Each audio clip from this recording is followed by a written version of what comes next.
Assalamualaikum warahmatullahi wabarakatuh. Perkenalkan, nama saya Wahyu dari Universitas Semarang, Fakultas S1 Manajemen, kelas C sore. Pada kesempatan ini, saya akan menjelaskan mengenai konsep dan hakikat ibadah, yaitu ibadah ghairu madhoh.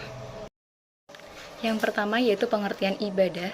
Ibadah menurut ulama tauhid adalah ibadah mengesahkan atau mengagungkan Allah Subhanahu wa taala dan menghinakan diri serta menundukkan jiwa kepada Allah Subhanahu wa taala.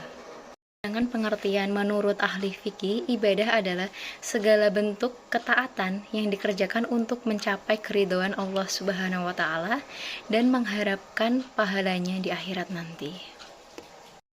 Jadi pengertian ibadah adalah segala sesuatu yang dicintai dan diridai Allah Subhanahu wa taala, baik berupa perkataan maupun perbuatan dalam rangka mengagungkan Allah Subhanahu wa taala dan mengharapkan pahalanya.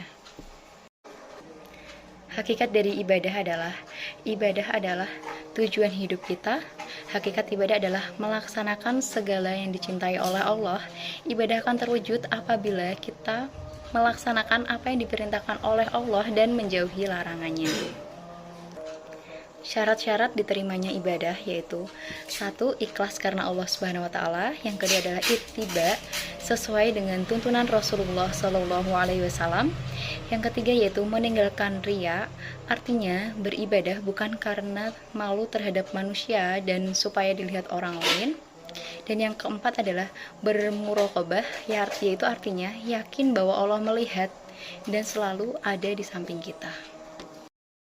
Ibadah ghairu mahdhoh adalah ibadah yang di samping antara hubungan hamba dengan Allah Subhanahu wa taala juga merupakan interaksi antara sesama manusia, dalam arti lain yaitu segala bentuk amalan yang diizinkan oleh Allah Subhanahu wa taala.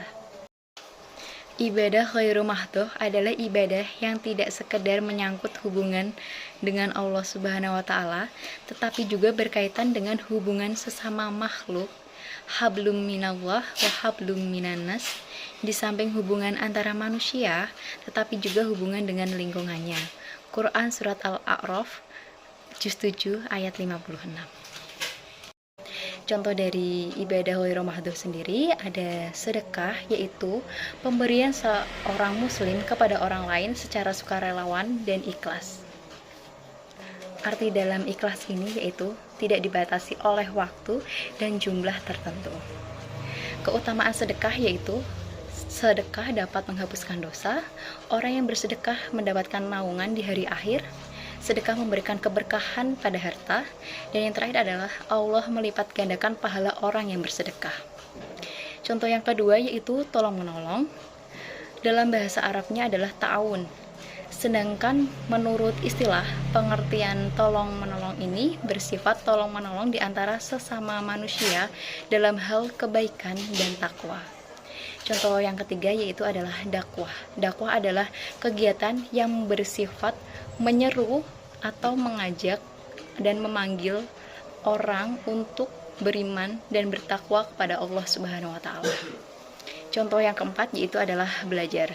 Belajar adalah proses perbuatan yang disengaja dan menimbulkan suatu perubahan, yaitu dari semula tidak bisa menjadi bisa.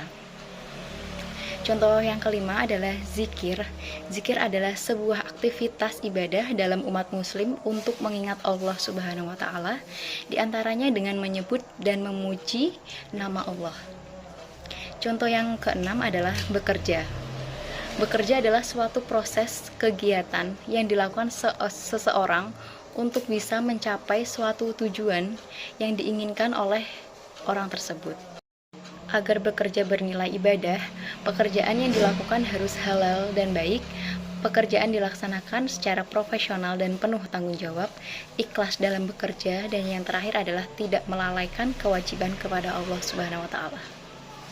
Pada kesimpulannya yaitu ibadah merupakan suatu usaha untuk mendekatkan diri kepada Allah. Hakikat ibadah itu adalah melaksanakan apa yang Allah cintai dan ridhoi dengan rasa tunduk dan patuh kepadanya. Keutamaan dalam melakukan ibadah adalah membersihkan dan mensucikan jiwa agar terhindar dari perbuatan-perbuatan tercela, agar mendapat ridha Allah Subhanahu wa taala. Demikian yang dapat saya sampaikan. Apabila terdapat tutur kata yang salah dalam penyampaian, saya mohon maaf. Terima kasih. Wassalamualaikum warahmatullahi wabarakatuh.